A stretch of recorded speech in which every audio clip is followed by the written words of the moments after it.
Imagine the scene. It is 2:00 in the morning. We're in Manhattan. The date is September 2nd, 2010. Okay. We are standing on the 37th floor of 603rd Avenue. The rest of the building is dark, probably silent, but this specific floor is just humming. The witching hour. And this isn't a party, it's a war room. Exactly. The office is pitch black, except for the boardroom, which is bathed in these harsh, fluorescent, hospital-style lights. You know, they make everyone look pale and exhausted. It's, completely washed out.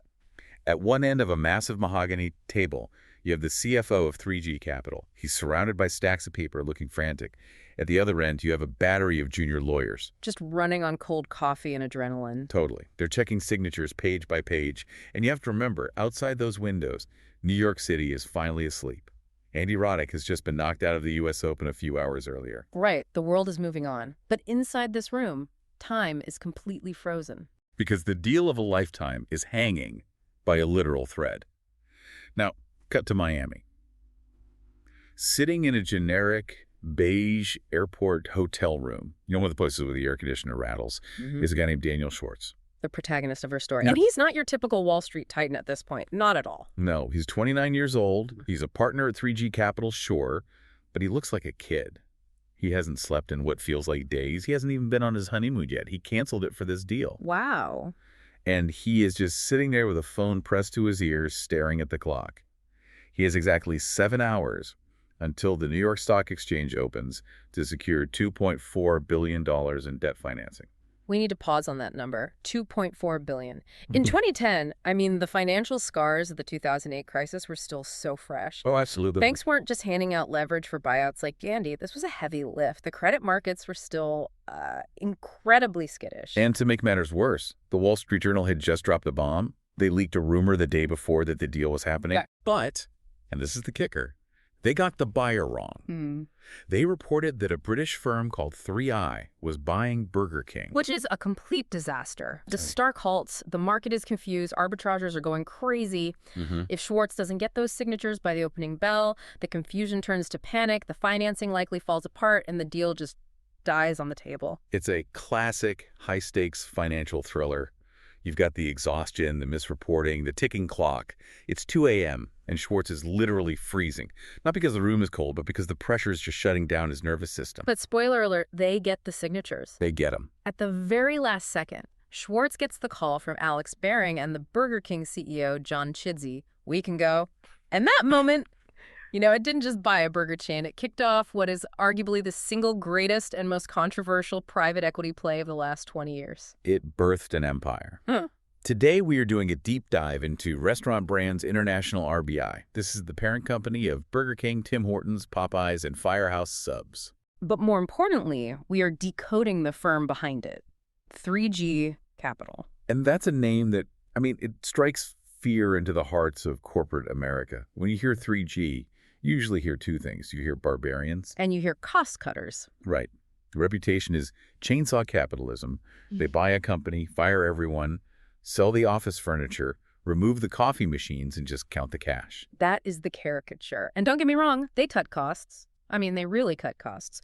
But we have a stack of sources here, specifically the incredible profile Built to Own by Dom Cook, that suggests the reality is much more nuanced. Yeah. If you just focus on the firing, you miss the genius. Because if you're just cutting costs, you eventually run out of things to cut. You can't shrink your way to greatness forever. Exactly. What 3G does is different. They've evolved from pure efficiency machines into what they call stewards. And if you're listening to this deep dive, you are likely an investor. Maybe you're looking at Restaurant Brands International on the NYSE, or maybe, and this is crucial, you're looking at the spin-offs like Restaurant Brands Asia or the entities in India. And that's a key distinction we need to make early on. If I buy stock in Restaurant Brands Asia, I'm not buying stock in the headquarters in Toronto, right? Yeah. I'm not buying Daniel Schwartz. No, not at all. You are betting on a local operator executing the 3G playbook in a specific territory. So to understand if that's a good bet, you can't just look at the menu. You can't just taste the Whopper. Right. You have to understand the mindset. You have to understand the owner-operator model that 3G basically invented. You need to know if the people running the show in Mumbai or Shanghai are agents just collecting a salary or if they're owners. Because there's a massive difference in how those two types of people behave when things get tough. A huge difference. Precisely. And to understand what an owner looks like in the 3G universe, we can't start in a burger joint. We can't even start in New York. We have to go back 50 years to a beach in Rio de Janeiro. I love this origin story because it is so far removed from Wall Street. It feels, I don't know, more like a sports movie. It really does. To understand Burger King today, you have to meet the godfather, Jorge Paulo Lemon.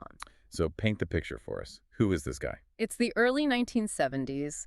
Lemon isn't your typical suit and tie banker. He's a surfer. He's a tennis champion. He actually played at Wimbledon. Wait, he literally played at Wimbledon. This isn't just he was good at the country club thing. No. Legitimate professional level. And that tennis background is actually critical to his psychology. He wasn't the most talented player on the tour, but he was by far the most disciplined. How so? He didn't drink. He went to bed early. He would wake up at 5 a.m. to hit balls against the wall of the Rio Country Club before the gates even opened. That is a level of obsession that usually signals something is different about a person. Most people in Rio in the 70s were probably, enjoying the nightlife. Exactly. Lemon was built different. He went to Harvard, but he hated the cold, hated the library. He finished in 3 years just to get back to the beach. Just wanted to get it over with. But while he was there, he saw something. He saw the American system. A meritocracy. He saw a system where, generally speaking, if you were good, you won. He interned at Credit Suisse in Geneva after graduating, and he just despised it. Why? What was wrong with it? It was slow. It was hierarchical. Promotion was based on tenure, not talent. Your last name mattered more than your P&L. He wanted an environment where, as the Americans say, you eat what you kill.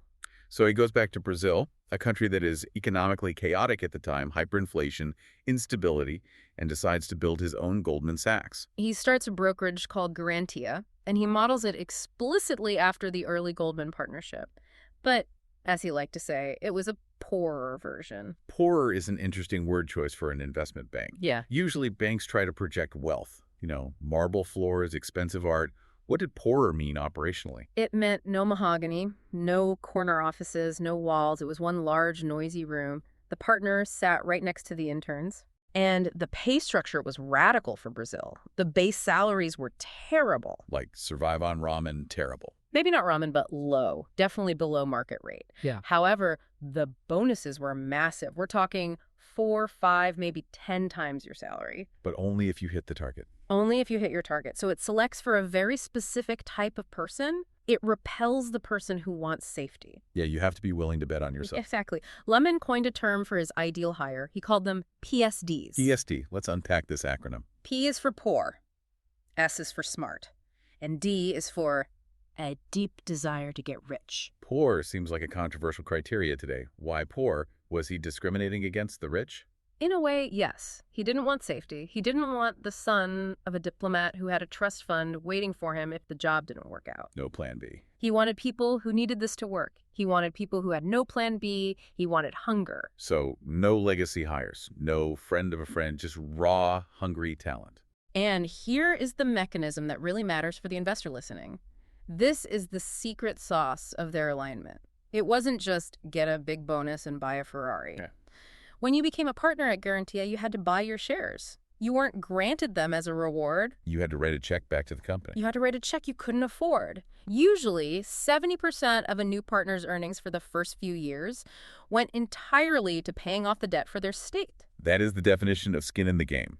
You are literally locked in. Think about the psychology of that. If you're a standard CEO today and you get stock options, that's pure upside. If the stock goes up, you get rich. If the stock goes down... You just don't get the bonus, you don't lose anything, it's a free lottery ticket. But at Garantia, if the firm lost money, you lost money. You still owed the debt for the shares.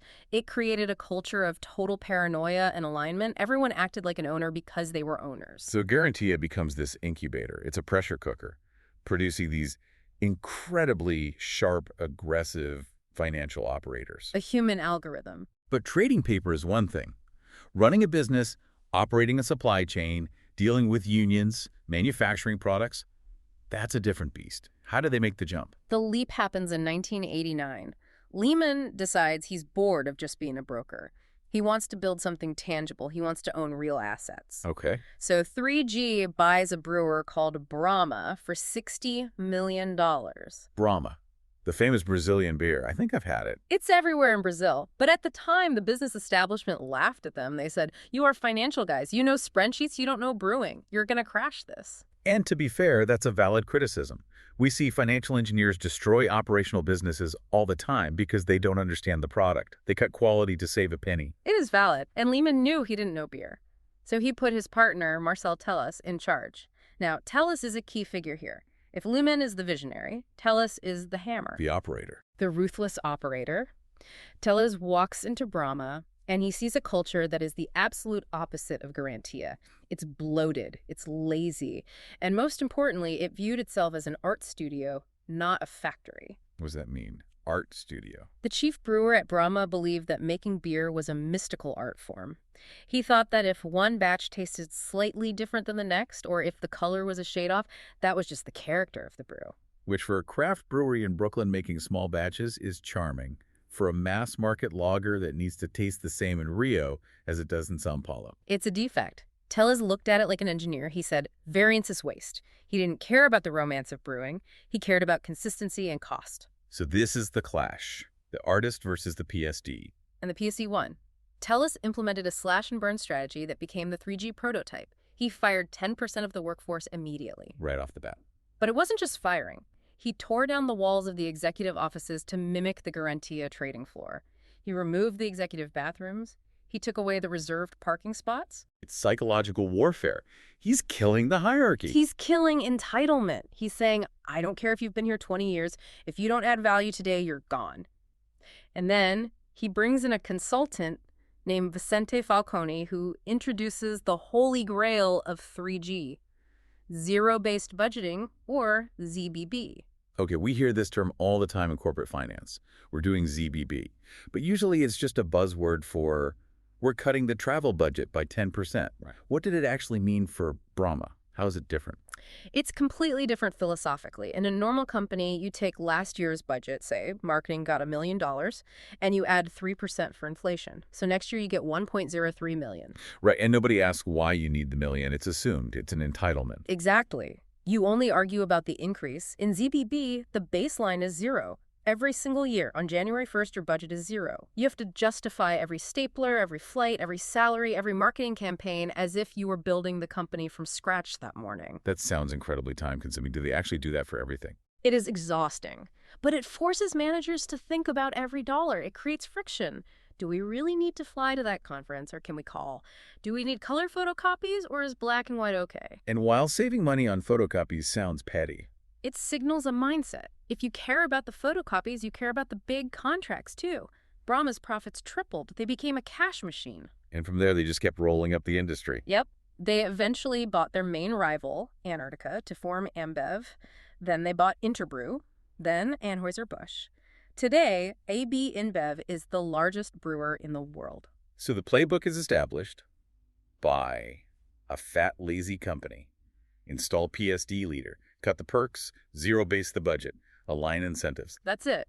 But beer is a high-margin product. It's forgiving. If you mess up a little, the margins protect you. Right. Before they could tackle something as operationally complex as Burger King, they needed a tougher test. They needed something that was literally falling off the tracks. The railroad. The railroad. This is my favorite part of the 3G lore because it introduces the third key figure, the man who would eventually make the go call for Burger King, Alex Maring. Okay, so set the scene. It's the late 90s. 3G buys a concession to run a Brazilian railroad called All-El. And run is a generous term. The system was a disaster. We're talking about bridges on the verge of collapse. They were still using steam engines in some parts. Steam engines? In the late 90s, seriously. It was archaic. Derailments were a weekly occurrence. It was losing money hand over fist. It sounds like a total money pit. Why would they buy it? Because it was inefficient. And for 3G, inefficiency is just opportunity in disguise. So they send in Alex Baring. He's only 31 years old. A recurring theme. Young guys given massive responsibility. Baring is a computer engineer, a former water polo champion, super intense guy. He walks into this railroad knowing absolutely nothing about trains. And I assume the existing railroad guys, the guys with grease under their fingernails, love that. They hated him.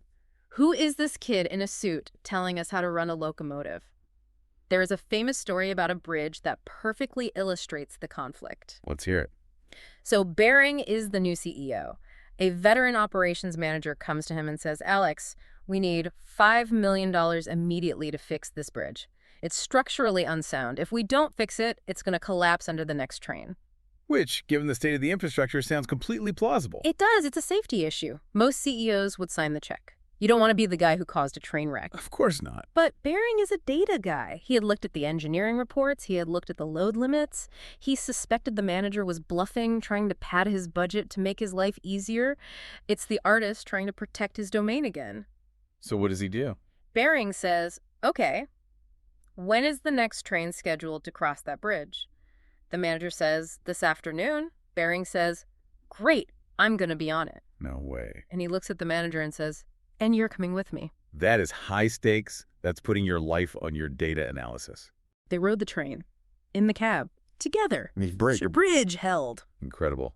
What a power move. The manager got the message. The bluff was called. But the story doesn't end there. Bering realized that he couldn't fix the railroad from the boardroom. He needed to understand the physics of the cost structure. And the biggest cost in a railroad is fuel. Diesel.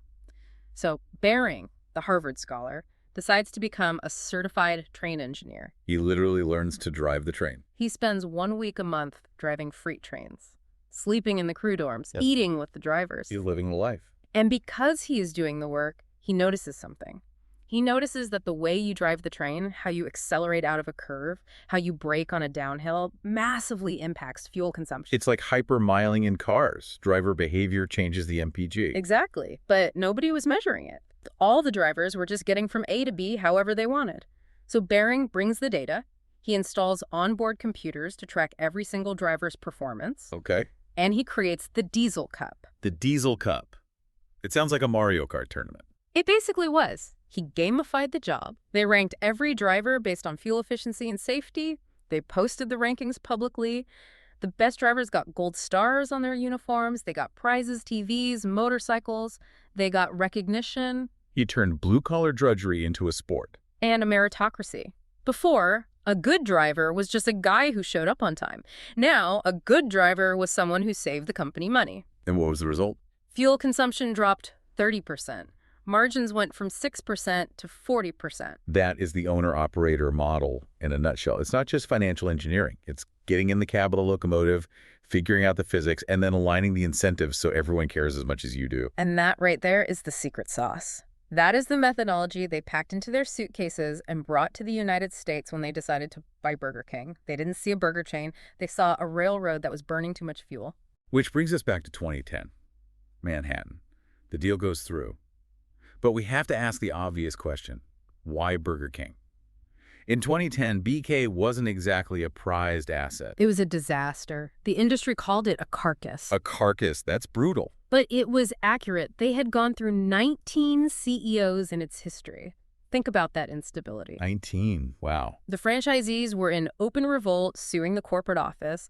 And strategically, they were just lost. They were selling a double cheeseburger for $1. I remember that. The buck doubled. Great for you, terrible for the franchisee. The cost of the meat and cheese was higher than $1. So every time a customer walked in and ordered one, the store owner lost money. So the corporate office is running a promotion that literally bankrupts its own partners. Yeah. That's a recipe for a lawsuit. Exactly. It was toxic. The smart money, Goldman Sachs, Bain, TPG, they had already owned it and sold it. They looked at it and said, the meat is off the bone. We squeezed this lemon dry. So what did 3G see that the smartest investors in America missed? They saw the spread between the business and the brand. Break that down for me. Daniel Schwartz, remember? The guy in the hotel room, he did some simple mom testing. He asked his mom, he asked his fiance, how big is Burger King compared to McDonald's? And what did they say? They guessed, I don't know, maybe half the size? Which feels right intuitively. You see them both everywhere. They feel like Coke and Pepsi. Right. The reality was Burger King was 1/60th the size of McDonald's in terms of market cap. 160th. Wow. That is a massive disconnect between perception and reality. Schwartz realized the brand awareness was massive, almost equal to McDonald's, but the business mechanics were totally broken. If they could just fix the operations, stop selling burgers at a loss, fix the relationship with franchisees, the upside wasn't 10% or 20%, it was 10x. So they buy it. They install the 3G software. And day one, the culture shock hits. It hits hard. Schwartz and the new CEO, Bernardo Hees, start by interviewing every single employee at headquarters. Every employee, even the mailroom. Everyone. 15 minutes each, one sheet of paper, 2 questions. What do you do, and what did you do for the brand last year? That is terrifying. If you're a mid-level manager who has been coasting... It's Judgment Day, and they found massive bloat. They found a place called Mahogany Row. Mahogany Row. Oh. Sounds like the place Lemon ran away from in the 70s. It was the executive floor. Padded carpets, silence, secretaries guarding the doors, private bathrooms. 3G came in and literally took sledgehammers to it. No. Yes. They tore down the walls, they put up industrial tables, open seating. The Garantia model imported to Miami. Exactly. They sold the corporate jet immediately. They realized people were overnighting documents via FedEx that could be emailed, so they cut the FedEx budget. Simple stuff. And they banned suits. Everyone started wearing jeans and Burger King polo shirts. Even the billionaire partners. Even the partners. It was a signal. We are a burger company. We are not a bank. We are here to sell Whoppers. But Schwartz didn't just sit in the open office, right? He did the diesel cup thing again. He went to the front lines. He did.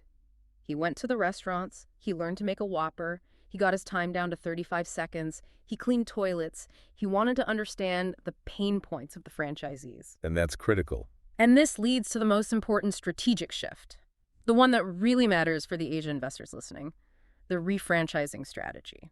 Okay, explain this, because usually companies want to own things. 3G wanted to sell them. Correct.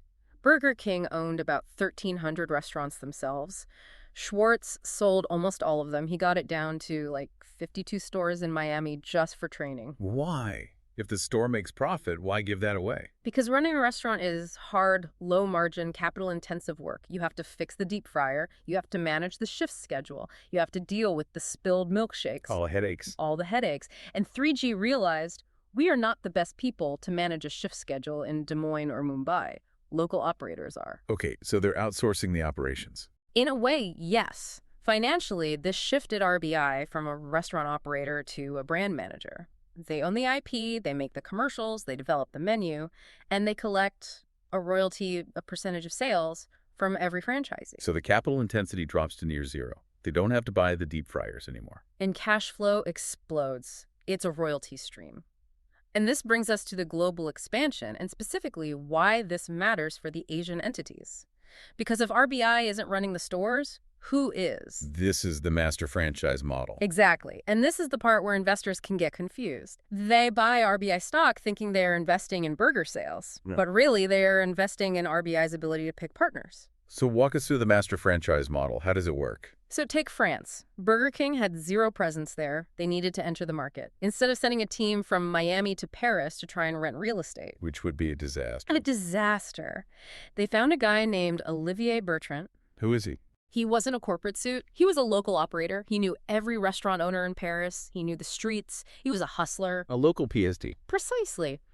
3G gave him the keys. They said, you are the master franchisee for France. You build the stores. You put up the capital. We will support you with the brand. And the result? BK France went from zero to a 2 billion euro business in a decade.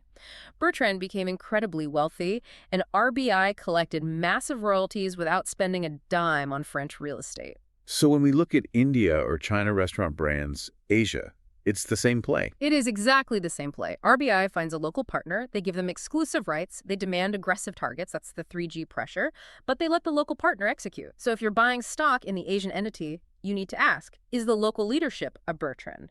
Do they have that ownership mindset, or are they just salary collectors? There's a great story in the source material about Mumbai, specifically, that touches on this talent issue. Yes. This is back in 2014. Daniel Schwartz is in Mumbai. He's stuck in that legendary Mumbai traffic touring restaurants, and his phone lights up with a Google alert. What happened? Bloomberg had just run a hit piece. The headline was, Burger King is run by children. Ouch. Run by children. That stings. It highlighted that Schwartz was barely 30, Josh Kabza, the CFO, was 28. It made them look like inexperienced kids playing with finance right when they were trying to buy Tim Hortons. It was meant to be embarrassing. So Schwartz is in Mumbai traffic stressing out. He's stressing, but he's also building the future. That trip to Asia wasn't a vacation. He was recruiting. This is where we meet Sami Siddiqui. Who is Sami Siddiqui? He's the perfect example of the 3G talent pipeline. He was a young guy recruited by Schwartz. His parents were Indian immigrants to the U.S. who had worked incredibly hard to get him into high finance. They wanted him to be a prestigious banker. And he tells them, Mom, Dad, I'm going to work for Burger King. His father allegedly went berserk. We sacrificed everything so you could go and flip burgers. But Siddiqui joined. He had that PSD mentality. He ignored the prestige and chased the opportunity. And look at his trajectory. It's incredible. He became CFO of Tim Hortons, then president, then he was sent to Singapore to run Asia Pacific, and eventually became the CFO of the whole company, RBI. So the Asia strategy is deeply integrated with this talent flow. They take these young, hungry operators, train them in the 3G culture, the ZBB, the diesel cut mentality, and send them out to conquer new territories. Exactly. It's a system, a machine for turning poor, smart, deep desire kids into global operators. And for the investor in the Asian entity, that's what you want to see. You want to see that 3G DNA injected into the local operations. The machine isn't perfect. Yeah. We have to be honest here. The model broke at one point. The big stumble. Kraft Heinz. This was the big dream. It was. After Burger King and Tim Hortons, 3G partnered with Warren Buffett again to merge Kraft and Heinz. It created a $63 billion giant. Ketchup, mac and cheese, Oscar Mayer wieners. It was supposed to be the crowning achievement. And they applied the playbook. Zero-based budgeting. Cut the costs. And at first it worked. They saved $1.7 billion. Margins went up. Wall Street cheered. But then it stopped working. Why? Why does the playbook work for beer and burgers but fail for ketchup? Because you can't cost-cut your way to growth forever. At Burger King, they cut costs at corporate, but the franchisees were opening new stores. There was growth. At Kraft, there was no growth. Right. And while 3G was busy cutting costs, the world changed. How so? Consumers shifted. They wanted fresh food, organic food. They didn't want processed cheese. And then came the Kirkland effect. Kirkland. Like Costco. Exactly. Private labels like Costco's Kirkland or Amazon's brands started getting really good. They undercut Kraft's pricing. Kraft had no answer because they had cut their marketing and innovation budgets to the bone to save money. So the stock crashes. It was a bloodbath. In 2019, they took a $15 billion write-down. The dividend was cut. It was a humiliation for the 3G model. It proved that efficiency isn't enough. You can be the most efficient maker of a product nobody wants, and you will still go broke. And this is the pivot point in the story. This is where the narrative shifts from barbarians to stewards. Because they didn't just pack up and leave, right? They didn't dump the stock and run. No. And this is what separates 3G from typical private equity. A normal PE firm is a 5 to 7 year clock. They buy, strip, sell. 3G has no exit clock. They hold forever. So they had to fix their own mess. They had to sit in the mess. They had to learn. What was the lesson? The lesson was stewardship. You need to love the brand, not just squeeze it. You need to invest in growth. And the best example of this change is who they hired to help fix RBI recently. Patrick Doyle. The Domino's guy. The legend. Wow. Patrick Doyle is the guy who turned Domino's Pizza around by running those famous ads where they admitted their pizza tasted like cardboard. He's a growth guy, a marketing guy. And definitely not a 3G robot. Not at all. There's a funny moment when Doyle joins RBI as executive chairman in 2022. He walks into a room of RBI executives. He asks around, and it turns out 6 out of the 10 people in the room went to Harvard. Of course. That 3G recruiting pipeline. And Doyle just laughs. He says, "We had exactly 0 people at Domino's who went to Harvard." I love that. It's a clash of cultures, but a necessary one. It was. But here's the cool part. Doyle isn't just an employee. They structured his deal using the 3G philosophy. The alignment. Doyle took no salary, no bonus. He worked for free. He only makes money if the share price doubles in 5 years. If he does that, he makes $200 or $300 million.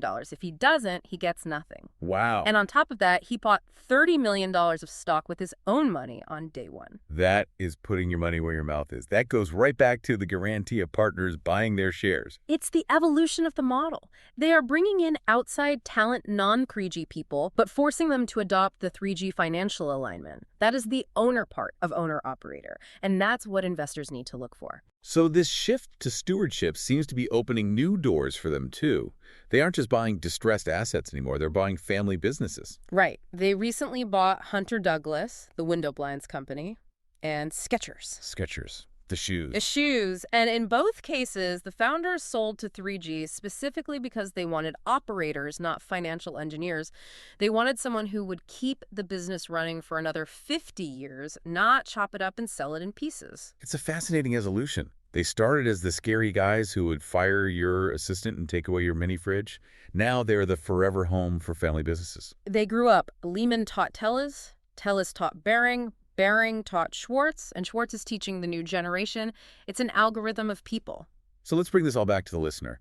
If I'm sitting here looking at my portfolio, looking at Restaurant Brands International, or looking at the Asian franchise entities, what is the checklist? What am I looking for? I think there are 4 key takeaways from the 3G story. Hit me. Number 1. Alignment. Do not invest in a company where management doesn't feel the pain of a stock drop. Look for the Patrick Doyle deal. Look for the buy-in requirement. If the CEO is selling stock while you are buying, run away. That's clear. Number 2. The horizon. 3G plays an infinite game. They aren't trying to make the quarter. They're trying to double the business in a decade. As an investor, you have to match that horizon. If you are looking for a quick pop, RBI might frustrate you. It's a compounder, not a lottery ticket. Got it. Patience. Number 3. Culture. Look for the diesel cup. Is there a culture of meritocracy in the Asian entity specifically? Is there data transparency? Are they measuring everything? If you hear management talking about brand synergy, but they can't tell you the fuel consumption of their delivery trucks, be wary. Right. Measure what matters. And number 4. Local operations. This is the specific Asia-India insight. RBI Corporate provides the playbook, the brand, and the recipes. But the execution is local. You need to assess the master franchisee. Are they a Bertrand? A local hustler with an ownership mindset?